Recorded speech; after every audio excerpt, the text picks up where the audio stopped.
Hey, what's up, guys? So let's solve this 972 beautiful array. And this problem is interesting. Yeah, once I see the answer.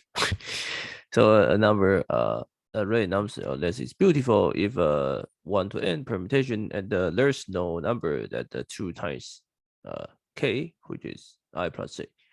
Okay, so basically this is the arithmetic progressions, right? Because links means that the nums of k minus nums of I is the same as nums of j minus nums of sorry, this is j minus k, right? So this is the arithmetic progression. Basically, let's say 1, 3, 5, right? This is somehow like that kind of arithmetic progressions of length 3. Okay, and then return any beautiful array of nums of length n, and there will be at least one valid answer. Okay, so it's very difficult to prove, but there's always an answer.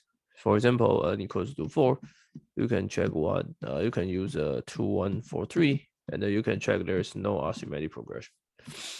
And then for 5, you get 3, 1, 2, 5, 4. Okay, so let's do this. So for 5, you get 3, 1, 2, 5, 4.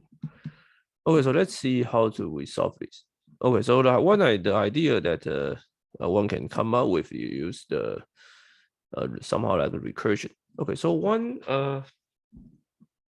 okay, so let's imagine, because if you want to create a 1 to n, right, this may be very difficult. Okay, but let's imagine that suppose I can do 1 to n, then I can do, let's say, m to let's see. Let's see, I can do, let's say, let's maybe do this. Okay, so let's imagine that I have an array A, which is A1, A2, up to maybe A something, AN, and all the AI are odd. Okay, and no arithmetic progressions. So no three lengths of 3 arithmetic. So basically, this is the answer satisfied with 1 to n. Okay, and not 1 to n, just 3 this. And suppose you get B1, B2, maybe up to Bm, and the Bi are all even, and no arithmetic progression. And then the theorem is basically if you concatenate them, if you define A plus B to be A1, A2, AN, B1, Bm, there is no length 3 arithmetic progression. Okay, the reason is that I think the proof is very trivial, right? Because you can cut here, and by definition, there's no such thing, and no such thing, and it's easy to prove there's no such things. The reason is that this is odd, and this is even, right? So odd plus even cannot be 2 times anything, or cannot be 2 times something, so cannot be even, right? So basically, this work out, right? So this is a proof.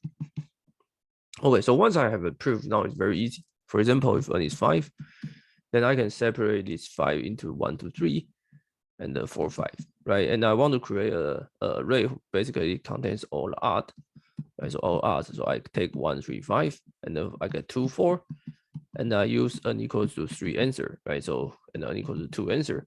So n equals to 3, I have 3 numbers. I can create like 1, 5, 3. And for this guy, I can create like 2, 2, 4, right? So I can just concatenate it. And then you can see that there's no arithmetic progression in this, and then definitely no this and no this, right?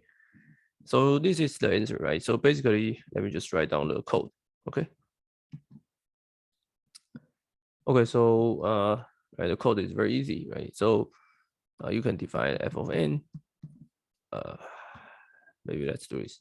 So you can create a dictionary, which is let's say 1 is defined to be 1, and then you define f of n such that so basically this is if the n is not in M, not in the dictionary, then you need to compute, right? Else you just return the thing that you already compute.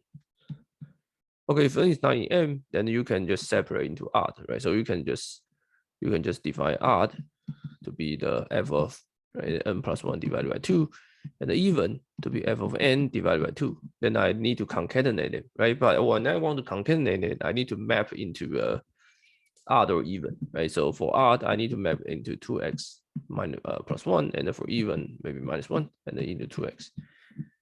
I I think plus 1, and I concatenate. Okay, then that's the answer.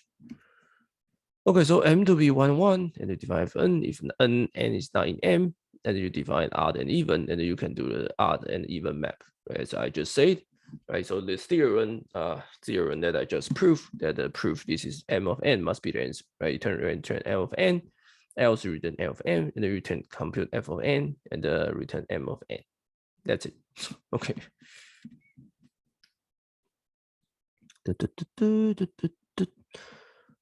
Okay, so see you guys next videos.